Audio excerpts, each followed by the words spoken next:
I'm In with the ARCC is brought to you by StoredTech, your technology, our passion. And now, here's your host for I'm In with the ARCC, Amanda Blanton. Welcome to I'm In with the ARCC. Thanks for joining us today. I am your host, Amanda Blanton, Vice President of Marketing and Communications for the Adirondack Regional Chamber of Commerce. And today I'm being joined by Nick Gunn. He's the Marketing Director for the Wild Center. Nick, welcome to the show. Yes, thank you for having me. I appreciate it. Thrilled to be here. We are very excited for an exhibit that's currently on display at the Wild Center. It's been a project in the making, right, for about 2 years now? Yeah. I mean, even further back. I mean, we started, I first heard about Thomas back in 2018 and the work that he was doing. And, we started these discussions about traveling trolls exhibit back in 2022. Wow. And originally, the exhibit wasn't going to be here until 2030. And a couple years ago, they called and said, hey, could you move up a couple years? And we jumped at it. So this has been a project many years in the making. That is really incredible. And just the fact that you were originally going to have to wait till 2030 just gives an indication of how popular this is. Yeah. It's a traveling exhibit. I've heard about it all over the United States. Sure. So it's really incredible that we get to have it for a few months. Yeah. It's a fantastic opportunity. And really, this is the first time Thomas's work has been in New York State. So even better. We're super proud of that. And you're right. We opened on June 1st. We'll be here every single day through October 31st. Wow. And it's a really exciting time for the Wild Center for sure. Absolutely.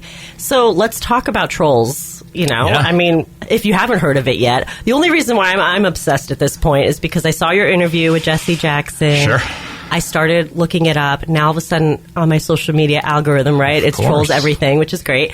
But tell us about it. For those who have no idea what this is about, take us through it. Yeah, so Trolls Save the Humans is a traveling exhibit by the artist Thomas Dambo, who's based in Copenhagen. Okay. And Thomas's whole ethos throughout his entire life, he's this really interesting, multifaceted artist. Yeah.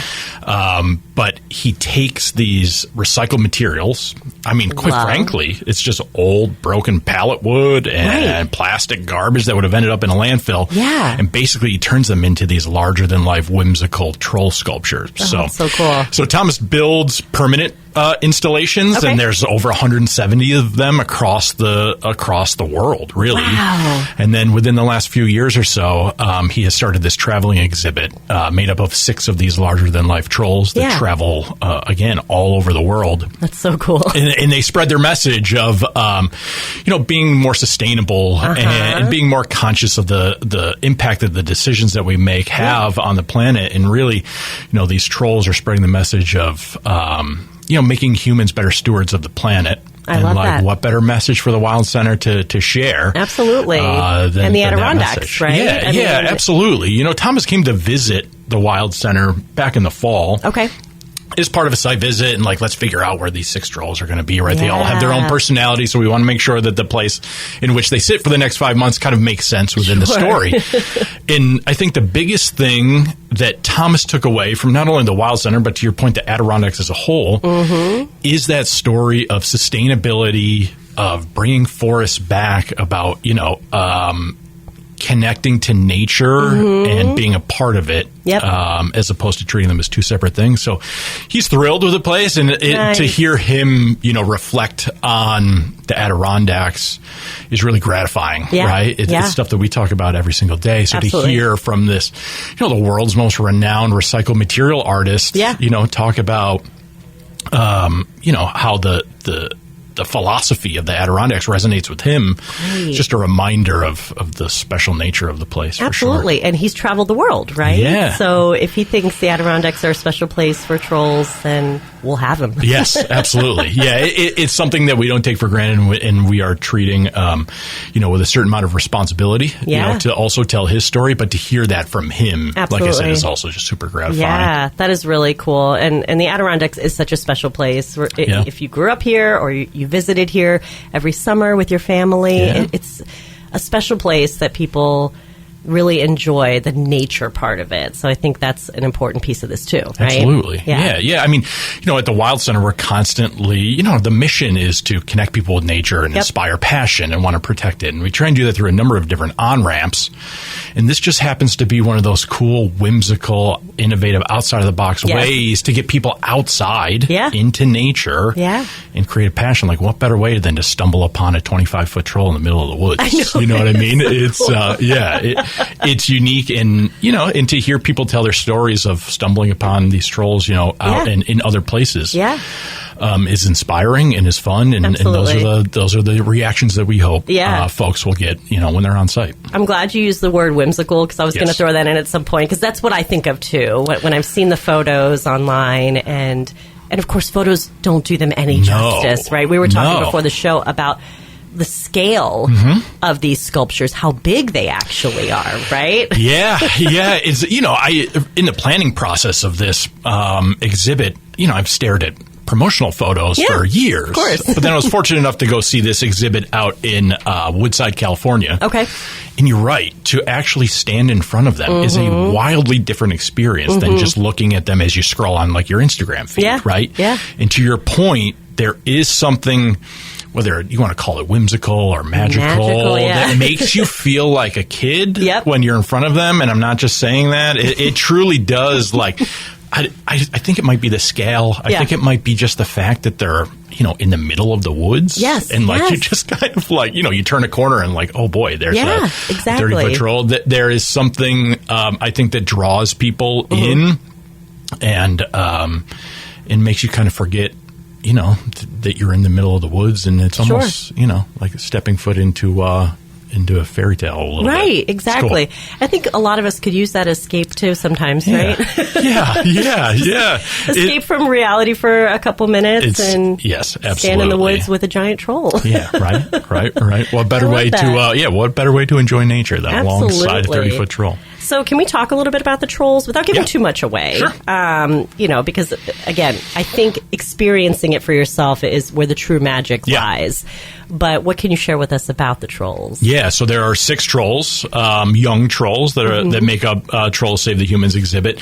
All 6 of them have a different backstory and a different philosophy, which is really fun. And like I said, it's as much as a fairy tale as it is, just this an art installation too, right? Yeah. So everything from Rania Red-Eye, who's the speaker troll, who will welcome visitors at the Wild Center. She's right in front of the main entrance. Oh, nice. She's got a 30-foot flag, right? Just standing there. And it is very cute.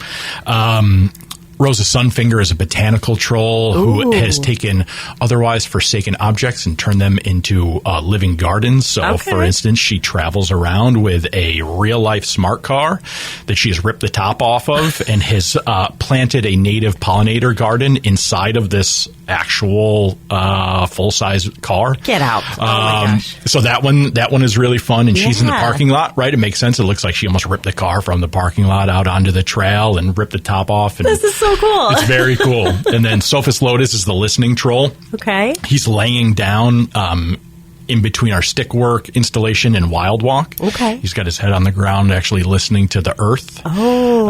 And then Ibby Pip, which, they all feel like my children at this point. I've been around them enough. So I hesitate to say she's my favorite, but she is, I think, my personal favorite. She's out on the Forest Music Trail. She's the birdhouse troll, so she is walking the trail, hanging birdhouses to inspire, wildlife to return to the Forest Music Trail. So cool. So there's over 200 really colorful birdhouses out there. Oh my gosh! And we've actually worked with a composer, Eric Sturr, to create a custom composition for that Forest Music Trail. It's a quarter-mile loop of otherwise a totally normal-looking old pine trees, but it's dotted with 24 individual speakers that creates this kind of immersive sound experience. How so that cool. One's really cool. Yeah. And then Bossa Bueller is the art troll. He's the wild one. He's sitting down in our Pines play area. He comes alongside this gigantic bucket that we're filled with sticks and stones and mud and encouraging kids to get out there and adults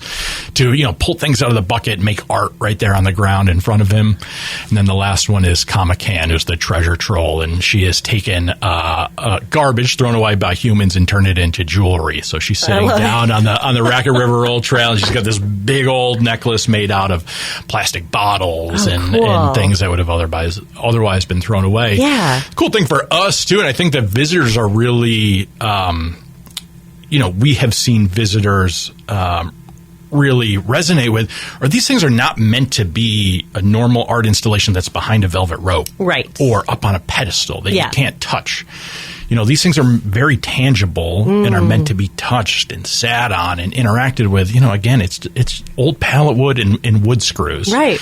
But by taking it and transforming it into this thing, it not only creates like a cool piece of art, but also this fun experience that's meant to be interacted with, that we want people to get out and touch and feel. And, absolutely. And be a part of. And for all ages, too, right? Yeah. I mean, I was telling you, right, I've got a 2-year-old and a 4-year-old at home that are totally fascinated by them and love it. But, we're seeing folks of all ages get out there because it is whimsical. And I do think that it inspires, the sense of childhood and outdoor play and unstructured play outdoors. It's just to see it resonate across the spectrum of ages has been really, really fun to watch. That's so cool. Yeah. That's so cool. And again, we're just so lucky to have it here, right, in our region. Yeah, exactly. Like I said, first time in New York State, so something that we're proud of and very fortunate to have, for sure. That's awesome. Now, I understand, obviously this is a traveling exhibit, right? Yeah. You mentioned it's with us through October. Yep.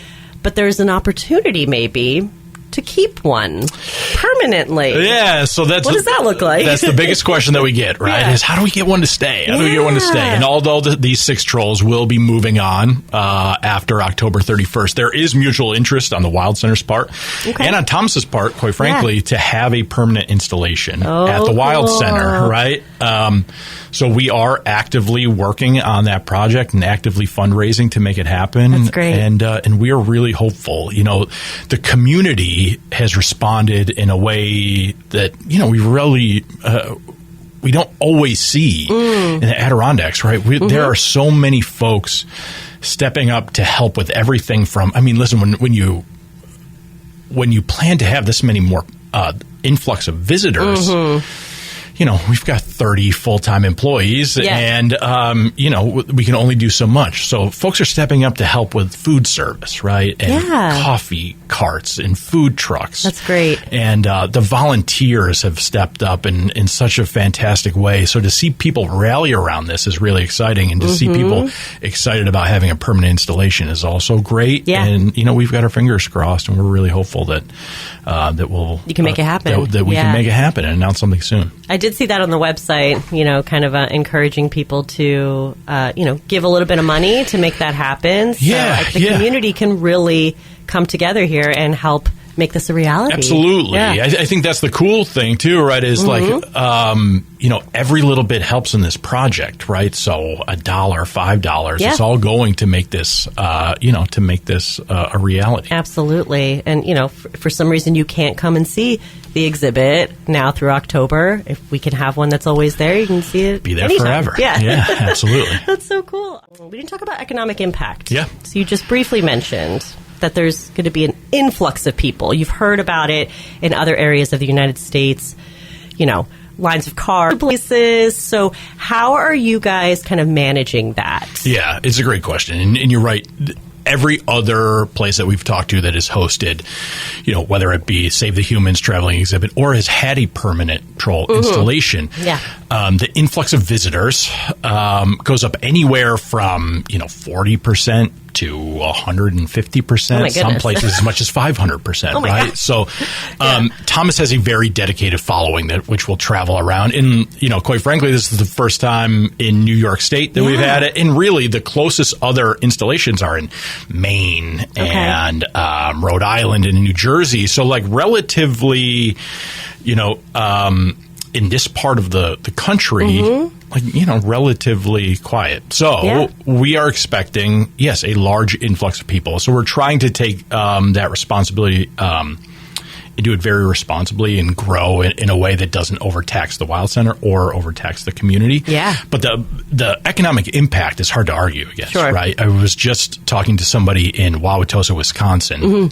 who had a permanent troll open last spring. Okay. And in the first 60 days that the troll was open, they saw like 200,000 visitors. Wow. And like close to $4 million in economic impact Holy from visitation moly. alone. Yeah. Right. So these things drive folks and they drive economic impact. So I did a series of information sessions within the Tri-Lakes with business owners just to say, this is coming. Here's what you can expect. Here's how you can get on board. Yeah. And here's some ideas to accommodate all of these people, Absolutely. right? So we're working with local businesses to, when we want people to come visit the Wild Center, but then also go into town, Absolutely. whether it be, anywhere in the Adirondacks. Yeah. So we've equipped businesses with, press kits and different materials to promote and draw people in. That's so great. So that's also been the really exciting part of this project is working with local businesses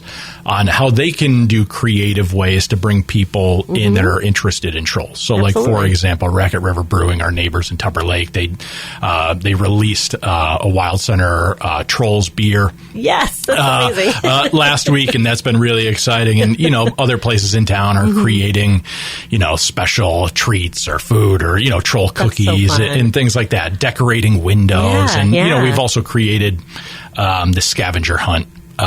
So we've hidden miniature trolls all over the business community throughout the region. So you can actually go to these different businesses, check it off your list, and then if you collect a certain number, then you get this really fun, unique troll memento that you can't get anywhere else. Yeah, so that's been really gratifying too. Is just interacting with local businesses, absolutely, and getting them on board. Everyone can win in this situation. Absolutely, yeah, and some people might be driving hours and hours to get there. Oh, yeah. They might consider staying the night, right? Absolutely. Maybe 2 nights. Yes. And there's a lot of opportunity there. Yeah, for That's sure. wonderful. I mean, I remember a handful of times where we've had those solar eclipses. Yeah. Right? And it's just like all of a sudden there's like an influx of people in the Adirondacks because what a great place to watch these.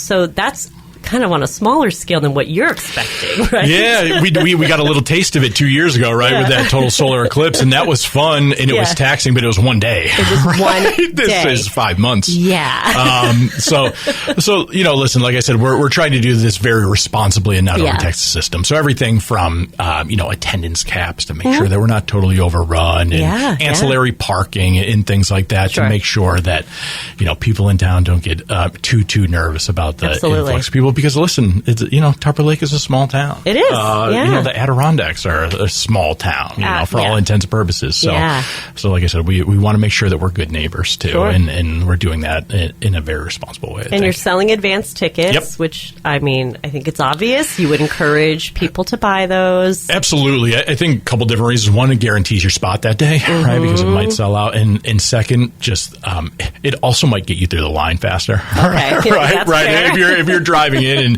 and you really want to see these trolls right at 10 a.m. if you have an advance ticket, it just speeds things up quite a bit. I've been to enough national parks and zoos where they encourage you to pre-purchase online, and I always do. And guess what? It's the shorter line when you get there. It's the shorter line. That's absolutely right. And I'm going to get in, so it feels good. Yeah. Yeah. Very cool. Very cool.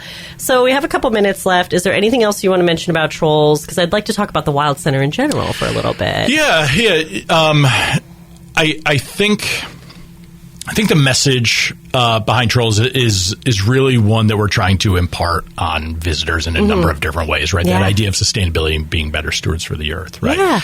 So everything that we're doing around the exhibit, we're really trying to walk the walk, right? So for instance, in the store, all Trolls merch that we've worked on with Thomas's team to create everything from, apparel to little standees to keychains is all 100% recycled material, right? To carry that story through. So that's fun. And we're taking that to heart in the cafe with, local food and, the programming that we'll do education wise, all has that at heart too, right? So the activities that we would do on a daily basis, like in our tinkering studio, we're going to convert into, creating jewelry out of garbage or creating birdhouses out of old scrap wood, right? We're really trying to walk the walk and feel that ethos. So I hope that that's what people take away too.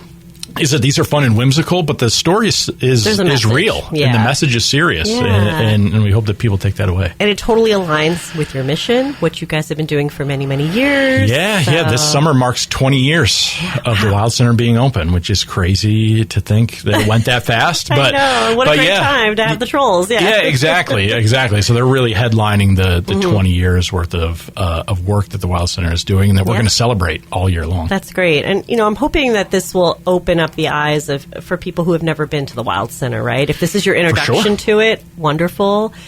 Come back again and for another time. Can you tell us, when is the Wild Center open? Is it year-round? Is it certain months? Yep, the Wild Center is open year-round. Okay. Hours change seasonally. Sure. So typically, Memorial Day to Indigenous Peoples Day, we're open every single day. Great. This year's a little bit different because of trolls, so we'll be open... we opened Memorial Day, and we will be open through October 31st. Okay. And we're also extending hours in July and August. Sure. So we'll be open from months. 10 a.m. to 7 p.m., in order to capture the crowds. And then after October 31st, we're open weekends through the winter.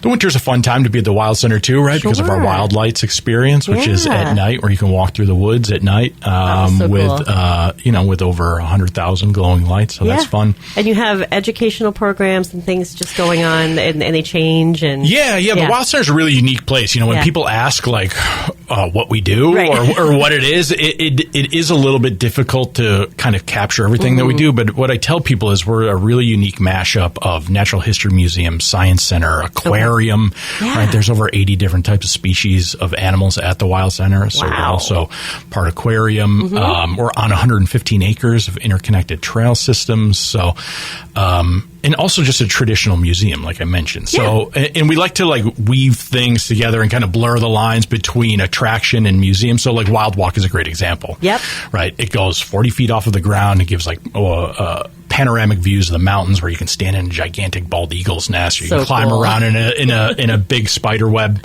And that's fun, and it takes great photos, and it's just a fantastic way to get outside and gives you that attraction feel. But it also is accompanied with traditional interpretation that any other natural history museum would have, right? So, again, we are combining the outdoor recreation activity, fun, soft adventure with the educational piece too, and that's what we're trying to do on a daily basis. That's so cool. And again, what an amazing thing to have in our region. So, kudos to you guys. Thank 20 years. Thank you. It's been a long road, but again, to be able to look back at everything that we've accomplished and the experiences that we're able to deliver, and to see people come back, those folks that were there as kids, back in 2006, bring their kids now, is fun. That's really cool. And the stories that they tell are great. And awesome.